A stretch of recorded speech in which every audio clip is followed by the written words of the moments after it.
Dann hallo und herzlich willkommen aus der SWT-Arena. Wir haben uns hier heute wieder mit unserem Headcoach Don Beck eingefunden. Vor wenigen Wochen haben wir uns hier schon mal getroffen und über die erste Saisonhälfte gesprochen. Und heute möchten wir über die Aufgaben sprechen, die vor der Mannschaft liegen. Es ist viel passiert in den letzten Spieltagen und das möchten wir zum Anlass nehmen, um euch und Sie einfach nochmal auf den neuesten Stand zu bringen, was vor uns liegt, jetzt gerade vor dem schweren Doppelspieltag am kommenden Wochenende gegen Frankfurt und Hagen. Dazu begrüße ich Don Beck. Don, nice to have you here. So, a few weeks ago, we sat here and talked about the first half of the season. Now, a lot has happened since then, and we want to talk about the next weeks, next games, and let's say the rest of the season. So, how did you perceive the last few games with the 3 games away stretch and the derby at Koblenz? Well, obviously, I'm fairly satisfied with the record of the last 4 games being 3-1. The 3 games on the road were definitely challenging for the travel and the teams that we played. And I think in stretches we played some of our best basketball. The last game that we played in Koblenz was a difficult game to lose. However, I was expecting something like that to happen because that's just the way the season goes. But overall, I would say I'm very satisfied with finishing before the break with the record that we had and being 3-1. Mm-hmm. So it was like not just 3 away games, it was like a hard-fought game in Koblenz, a derby game. So we had two overtime games in Jena, in Paderborn.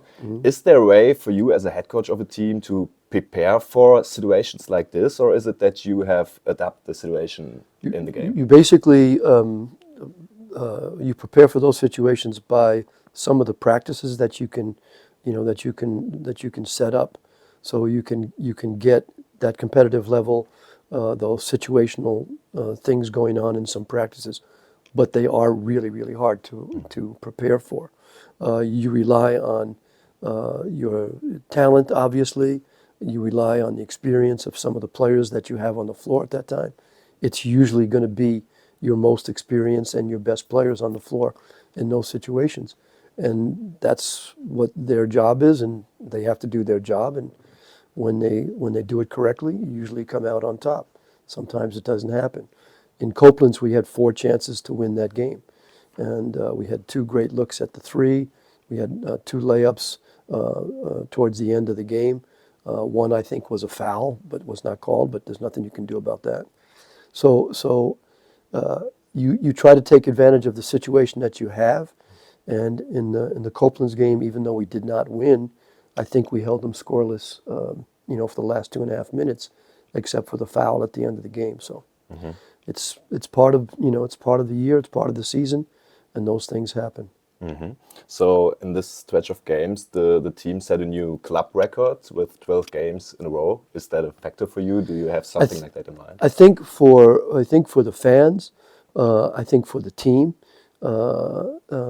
it's something that you like to have. I mean, it's obviously better to win than lose. But the way I approach the season, the way I approach every game that we play, whether it's a game in Luxembourg in August or the finals in May or June, is that we go into that game prepared with the expectation that if we do what we prepared to do, we should win the game.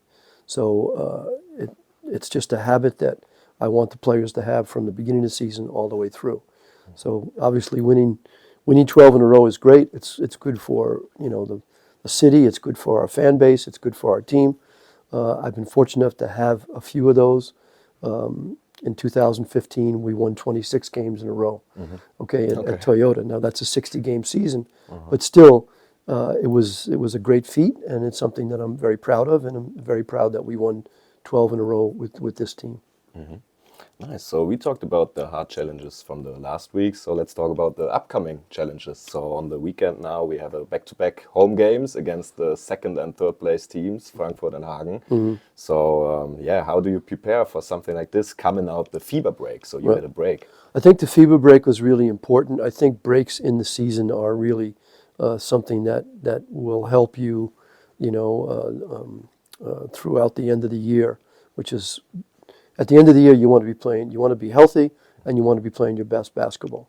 So I like the idea of breaks, and I like the idea of giving players time off. Now, with that said, okay, you really don't know. There's that bit of an Überraschung, bit of a surprise on what's going to happen when you do come back. Now, fortunately, we'll have 5 or 6 practices before we play these games on the weekend, and honestly, the practices have been pretty good, pretty competitive. So we hope that with the refreshment from the days off and the time off, the quality of our practices leading up to those games, that they'll be good quality games. But it is a surprise. You just don't know. I believe yesterday Frankfurt scrimmaged a Division I team. I think they scrimmaged Heidelberg, so that was their approach. Whether that helps them or not, I don't know. But we're looking forward to the weekend. We're glad to get back into our game rhythm. Don't know if I want a Friday-Sunday game, but we'll do our best, and that's all I can ask the players to do is be focused and do their best. So with Witham Chaali, there was a very important part of our team playing for his national team for the Iran in the FIBA break now, playing 2 games, I think in Qatar and India, or in Iran against Qatar and in India. So it's a lot of travel. How do you think about these situations? Do you like it that your guy is now collecting some nice memories with his team? Well, you definitely have a fear of wear and tear, injury. The travel is definitely something that you have to take into the equation. But B has been one of our best, if not our best player throughout the entire season. He's a leader. He's a leader by example, and when he went to play the game in Qatar, he was a leader and sort of a man of the match in that game, that overtime game. He made, I think, 5 out of 8 threes or 4 out of 8 threes. Played 35 minutes, which is way too many minutes. Had a key rebound at the end of the game to secure the win. So I'm happy for him because that continues to build the confidence he has in himself to leave us, go, practice for a few days with his national team and then lead them to another win. So I think even though he might be worn down a little bit, he's coming back with renewed, energy to play for Trier, which he loves being here, and the confidence of being able to be the man of the match or the key player in those 2 wins. So I don't really want to have it happen, but I'm glad he's back. He's safe. He's in practice. And hopefully he'll bring that same mentality, and I know he will, to our games on Friday and Sunday. Nice. So now we have still 11 games left in the regular season, and then the playoffs will start. So for you as a coach, what's the biggest difference between the regular season games and playoff games? Well, as we get closer, you really start to fine-tune things, and we're trying to be better every day as a team, and we get better with our practices. So right now there's a really good general understanding of what we want to do offensively and defensively by our entire team. Not only the guys that play minutes, but our bench guys have really made a great contribution in our practices over the last week. So we're trying to work on more detail, to get better at little things, to maintain the level of play we had offensively, the level we played defensively, but turn it up a notch. So these 11 games are preparation for the playoffs. And so every day we're trying to add a little bit more pressure, a little bit more, it's like mixing a drink or a cocktail. You're trying to mix in a few more things to make it taste a little bit better, to be a little bit better. So this is a great time of year because we're getting ready for playoffs. I'm fairly sure we'll make the playoffs. So it's a great time. So let's talk about your latest new signing, Jordan Barnes. He had now played, I think, 5 games and averaged like 14 points and 3.5 assists per game. So how satisfied are you with his action? Well, first of all, I have to say, thank you to our management, for allowing us to do that. He was available and probably a perfect player for us to bring in at the time because he's had, Pro A experience. He was in Europe at the time, so he wasn't coming from America. He was released from his team in Spain, so we were very, very fortunate to add a player of his level, of his knowledge, and of his experience. The big plus is how he fit in with our group character-wise. So as you know, we've talked about the character and chemistry of this team.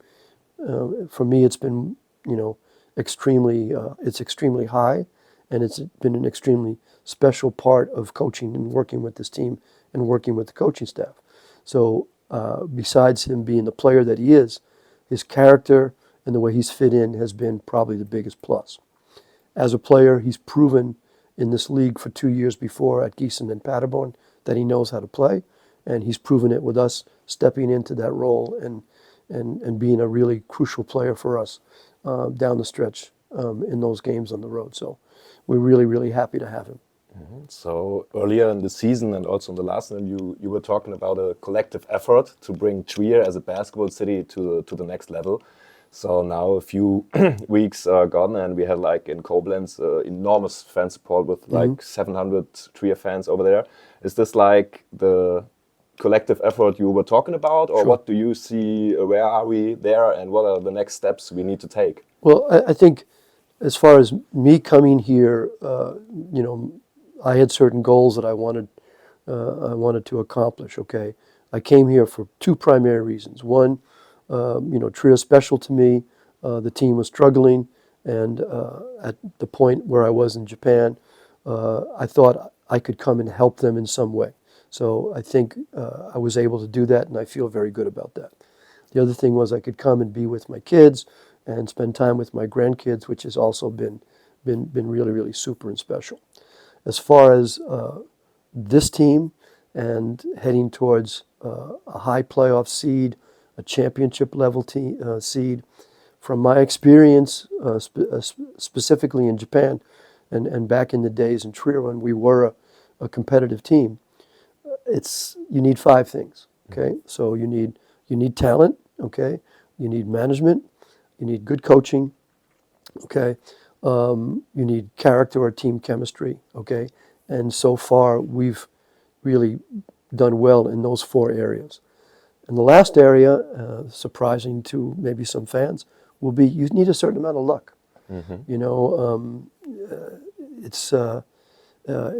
It's something you can't control, but it's something that's been a part of every championship team I've had in Japan, Belgium, Holland, here. You need a little bit of luck, but and that's the one uncontrollable factor. But everything else is in place. I can't say enough about the local fan support. As we talked about in the last interview, new sponsors have come up, old sponsors have come out and shown their support, and obviously we need more and more and more of that, and there's been a great generosity, in the community about helping us get to where we want to go. Obviously, fans coming into our building and supporting us on our home games and our road games, that's an enormous plus as well. So I think we're on the right way. I feel very good about the season right now, the lack of injuries, and I'm going to hope for the best and pray for that luck. Cool. So at the end of the interview, let's dream a little bit. So you won a lot of championships in your basketball coaching career. So how high would you rank a Pro A championship with the Gladiators Trier in your personal Hall of Fame? Well, basically to go back to that, I have been very, very fortunate to have had success, not only here in Trier, but in Holland and Belgium and Japan. But I've had that success because I've had a really good group of players. I've never really had a bad group of players. And, that the talent is definitely the bottom line. It's the baseline foundation for any success. If we could finish the season, where everybody wants us to finish the season, that would be an extremely wonderful thing in my little, personal Hall of Fame. But again, there's a long way to go before that happens. And, when and if it does happen, I will be one of the happiest people in the city of Trier. Cool. Perfect. I think that's good last words. So, vielen Dank, dass ihr eingeschaltet habt. Wir freuen uns sehr auf die nächsten beiden Heimspiele jetzt am kommenden Wochenende. Am Freitag um 19:30 Uhr geht es gegen Frankfurt und dann am Sonntag zum Mutterhaus-Trier-Spieltag hier in der SWT-Arena um 17 Uhr gegen Phoenixhagen. Die Tickets sind schon gut vergriffen, also sichert euch eure Tickets und seid live dabei. Und dann sehen wir uns am Wochenende in der Arena. Bis dann!